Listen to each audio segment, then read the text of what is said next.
5 তরিকার পীর, 36 বছর বনবাসী, আধ্যাত্মিক সাধক ও 18 শতকের মহাকবি, ইসলামিক দার্শনিক ও রজাই তরিকার ইমাম হযরত শাহ সুফি সৈয়দ আল্লামা আলী রওজা কানুশা রহমতুল্লাহ আলাই জাহের নির্দেশিত বার্ষিক বিশু ও মহান রজাই তরিকার সম্মেলন অনুষ্ঠিত হবে আগামী 14 জানুয়ারি মঙ্গলবার আনোয়ারা উপজেলার ওসখাইন রওজাই দরবার শরীফে বিশ্ব নূর মঞ্জিলে এই উরুস শরীফ অনুষ্ঠিত হবে।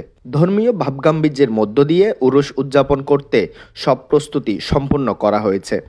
উরুসের কর্মসূচিতে 13 জানুয়ারি দেশবরেণ্য বহু আলেম উলামাগণের মাধ্যমে খতমে বুখারী শরীফ বই উন্মোচন অনুষ্ঠিত হবে।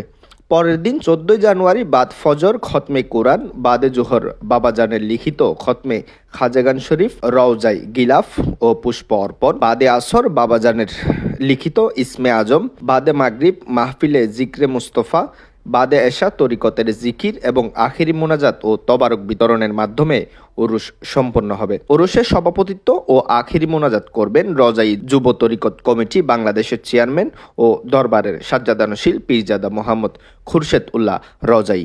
উরুসে দরবারের সকল ভক্ত মরিদানকে দরবারের সাজ্জাদানশীল শাহজাদা মোহাম্মদ ইমাম উদ্দিন রজাই আমন্ত্রণ জানান। রজাই দরবার শরীফের ইমাম হযরত শাহ সুফি সৈয়দ আল্লামা আলী রওজা প্রকাশ কানুশা রহমতুল্লাহ আলাই জাহির নির্দেশিত ফুস বিশু ও মহান রজাই তরিকত সম্মেলন উপলক্ষে রজাই দরবার শরীফ বিশ্ব নূর মঞ্জিলের পক্ষত্বন বিভিন্ন কর্মসূচি উদ্যোগ গ্রহণ করা গিয়ে 13 জানুয়ারি সোমবার পবিত্র ভরে শরীফ ও আরব বজরুল লিখিত কিতাবসমূহ উন্মোচন অনুষ্ঠান অনুষ্ঠিত হইব।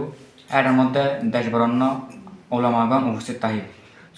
14 জানুয়ারি রোজ মঙ্গলবার শুরুতেই খতমে কোরআন এবং বাবাজান কেবলা লিখিত ইসমে আজম, খতমে হাজাগান, নাত মুস্তাফা ও তাবরক বিতরণ এবং আখিরি মোনাজাতের মাধ্যমে উরুস শরীফ সম্পন্ন হইব। নিউজ ডেস্ক, দৈনিক আজাদী।